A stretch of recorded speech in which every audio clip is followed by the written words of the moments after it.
भारतीय विधि संस्थान में आज मीडिया की मौजूदगी में इस्पात उपभोक्ता मंच की नई टीम का परिचय करवाया गया। इस मौके पर इस्पात उपभोक्ता मंच के अध्यक्ष सुश्री निवेदिता शर्मा के नेतृत्व में नई टीम को सम्मानित किया गया। इस दौरान कार्यक्रम में विधि विभाग एवं इस्पात संस्थानों के अन्य अधिकारी भी उपस्थित हुए। इस अवसर पर फोरम के अध्यक्ष सुश्री निवेदिता शर्मा को विजय भारद्वाज गुलदस्ता भेंट कर उन्हें सम्मानित किया। फोरम के समन्वयक डॉक्टर संतोष राय का सम्मान भाजपा के वरिष्ठ नेता श्री विजय भारद्वाज जी ने किया। फोरम की अध्यक्ष सुश्री निवेदिता शर्मा ने अलीगढ़ से भाजपा नेता श्री राजकुमार तोमर को उत्तर प्रदेश इकाई के निदेशक का नियुक्ति पत्र देकर उन्हें नियुक्त किया गया। इस दौरान श्री राजकुमार तोमर जी ने अपने वक्तव्य में बोलते हुए कहा कि आने वाले दिनों में प्रत्येक राज्यों से आवेदन लिए जाएंगे, जिससे कि फोरम का काम सुचारू रूप से करवाया जाएगा। इस्पात उपभोक्ता मंच के प्रमुख समन्वयक डॉक्टर संतोष राय ने उत्तर प्रदेश के नवनियुक्त निदेशक श्री राजकुमार तोमर जी को बधाई देते हुए उन्हें सम्मानित किया। इसके अलावा इस्पात विभाग के वरिष्ठ अधिकारी श्री मनोज कुमार का भी अभिनंदन किया गया। फोरम की विस्तृत जानकारी देते हुए फोरम कैसे कार्य करेगी, क्या कार्य करेगी, आगे की रणनीति में मीडिया कर्मचारियों को बताया और कि राष्ट्रीय कार्यकारिणी निकाय के राज्य अधिकारियों में कैसे 3 वर्ष में उनका योगदान रहेगा। आज़ादी के महोत्सव और साथ में स्टील कंज्यूमर फोरम में जो हमारे स्वर्गीय हृदय सम्राट मंत्री जी रामविलास पासवान जी ने इसको 2005 में बनाया था और अच्छा काम किया था, बट बीच में कुछ ठंडा पड़ गया था, बट दोबारा से स्टार्ट हो गया है और हम लोग अच्छा काम कर रहे हैं और मुझे बहुत खुशी है कि आज मुझे अच्छा दायित्व मिला है। मैं नेशनल डायरेक्टर का पद पाया हूँ और मैं जहाँ तक होगा कंज्यूमर फोरम के द्वारा जनता की सेवा करूँगा, सरकार की सेवा करूँगा। विजय जी, बहुत महत्वपूर्ण जिम्मेवारी आपको मिली है, क्योंकि स्टील जो इंडस्ट्रीज है उसमें कई तरीके की खामियां नजर आती है लोगों को। किस तरीके से आप अपनी मेहनत से इसमें जो है बिल्कुल नीट एंड क्लीन काम कर पाएंगे? देखिए, स्टील कंज्यूमर फोरम के अंदर बहुत सारी चीज़ें हैं। ऑनलाइन और व्हाट्सएप के माध्यम से लोगों को जनता की सेवा करूंगा। इसके मार्केट के ऊपर ध्यान रखेंगे, नया नीति बनाएंगे और स्टील के जितने भी हमारे लेबर्स काम करते हैं उनकी हक की लड़ाई लड़ सकते हैं। हम भाई साहब ने बोला जो भूषण स्टील टाटा बन गया हमारे घर के पास ही में है, साहिबाबाद में, तो वहाँ जितने भी वर्कर्स हैं सब हमारे कॉन्टेक्ट में हैं। उनके लिए हम हमेशा जनहित में अच्छे काम करते आएंगे।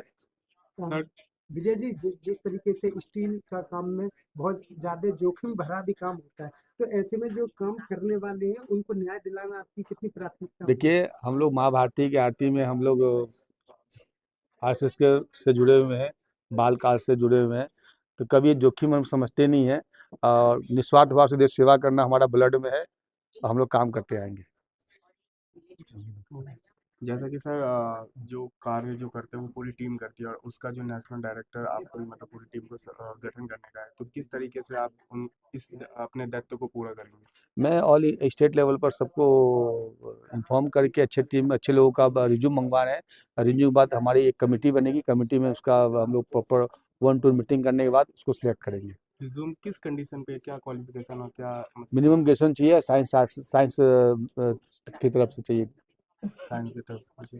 तो सर क्या ऐसा भी है कि इस इंडस्ट्री का कोई एक्सपीरियंस वाला हाँ, कोई नहीं ऐसा कुछ नहीं है, टैलेंटेड लोग चाहिए जिसका माइंड शार्प हो और उसको एक्सपीरियंस हो और जन सेवा करने की जज्बा हो उसके अंदर।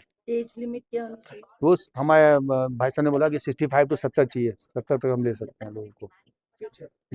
मैं निवेदिता शर्मा प्रेम,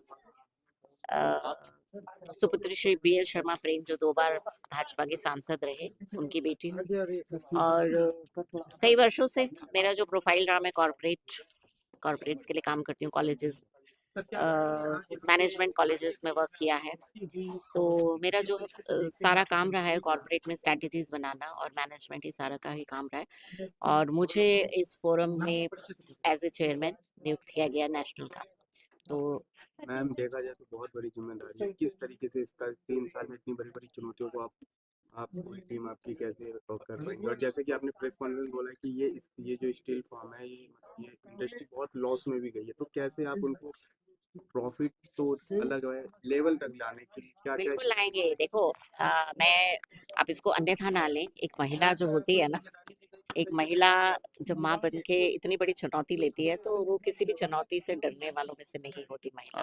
तो मुझे लगता है अगर एक महिला चुनी है इस पोस्ट के लिए तो महिला शक्ति, क्योंकि 100% अपना डेडिकेशन से वर्क करती है, तो मैं अपना पूरा 100% इसमें दूंगी। और कैसे, सबसे पहले तो प्रॉब्लम अगर पता हो ना, अगर प्रॉब्लम की जड़ पता हो तभी तो फिर उस पे वर्क किया जाता है ना। तो उस जड़ को हम खोज के पहले तो वहां से चीजें शुरू करेंगे ना। अभी नेशनल लेवल पे आपने स्टार्ट किया, स्टेट लेवल पर तक जाना है, कितना टाइम तीन महीने लगेंगे। उसके लिए हमारी हेल्पलाइन भी स्टार्ट होने वाली है।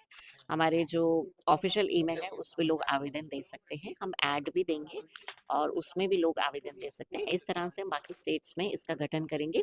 और जैसा मैंने अभी बोला कि पुराना अनुभव, पुराने लोग और नए लोग मिलकर के ही देश को और इस तरह की इंडस्ट्रीज को आगे ले जा सकते हैं। मुख्य उद्देश्य था कि स्टील कंज्यूमर फोरम अर्थात इस्पात उपभोक्ता मंच के माध्यम से लोगों को संदेश देना कि भाई इस्पात में जो कार्य होना चाहिए जब तक नहीं है वो हम करेंगे। स्टील कंज्यूमर्स और स्टील प्रोड्यूसर के बीच का जो विवाद है इस फोरम के माध्यम से उसका निवारण करने का प्रयास किया जाएगा। और अभी हम क्वालिटी कंट्रोल, सेफ्टी और असेसमेंट रेटिंग शुरू कर रहे हैं बोर्ड की, और उस पर हम एसोचैम फिक्की से भी बात करेंगे, स्टील प्रोड्यूसर से बात करेंगे, सेफ्टी क्वालिटी और इसके ऊपर कि एक स्टैंडर्ड हो। यदि हम क्वालिटी और स्टैंडर्ड को मेंटेन करेंगे तभी भारत विश्व में प्रतियोगिता कर सकता है, अन्यथा नहीं। दूसरा टाइम पीरियड क्या होगा? आप जो हमारी जो नई टीम है 3 साल के लिए है। हम 3 साल में ही जाने से पहले आने वाली पीढ़ी के लिए बहुत कुछ कर जाएंगे। आप सबने कुछ आपकी यूएसपी होगी या आपकी टीम की कि इस तरीके से काम किया, ब्लूप्रिंट देखिए, आपने बनाया पीछे से मैं डॉक्टर हूँ, मेरा बैकग्राउंड मेडिसिन का है, लेकिन क्या है कि विज्ञान का छात्र रहा हूँ तो इसके रॉ को मैं समझता हूँ। और मैं जिससे पहले मैं जिन संस्थाओं में मैंने काम किया है, मेरे साथ जो साथी है, मेरा काम है कोऑर्डिनेशन को कोऑर्डिनेट करके अच्छे लोग ला के मैं स्वतः यहाँ से चला जाऊँगा। तो मैं थोड़े समय के लिए हूँ। आपका कहना है कि अगर इस टीम में जो काम करेंगे तो इस ऐसा नहीं है कि जो स्टिल उसका नॉलेज होना चाहिए, किसी भी फील्ड से बंदा जुड़ सकता है। हाँ, कई फील्ड है, जैसे उसमें पॉलिसी बनाना, स्टील पॉलिसी कैसे हो, उद्योग कैसे बनते, रॉ मटेरियल जहाँ नहीं है वहाँ कैसे अल्टरनेटिव स्क्रैप है, R&D कैसे की जाए अच्छी क्वालिटी निकालने के लिए, आयरन ओर का अल्टरनेटिव क्या है, उस पर भी। क्या लग रहा है सर, आपने जो बीड़ा उठाया वो कितना और आगे तक ये आसान नहीं है, रास्ता कठिन है, लेकिन इसको हमने चैलेंज के रूप में लिया है, क्योंकि स्टील पे कहना आसान है, करना बड़ा कठिन है। यहाँ मैं ईमानदारी से काम इधर आ जाओ अंशु, इधर आओ, इधर आओ। तन मन धन से काम करना।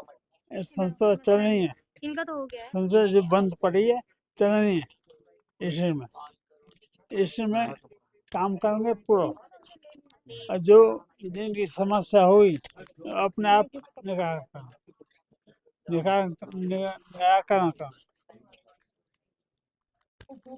कैसा मतलब आप जो इस संस्था को कैसे काम करेंगे, ये जो टीम जो आपके साथ जो गठन करेंगे इसको कैसे आप चलाएंगे? देखो, जो जिम्मेदारी दी जाएगी वह निभाएंगे, जिम्मेदारी दी जाएगी पूरी तरह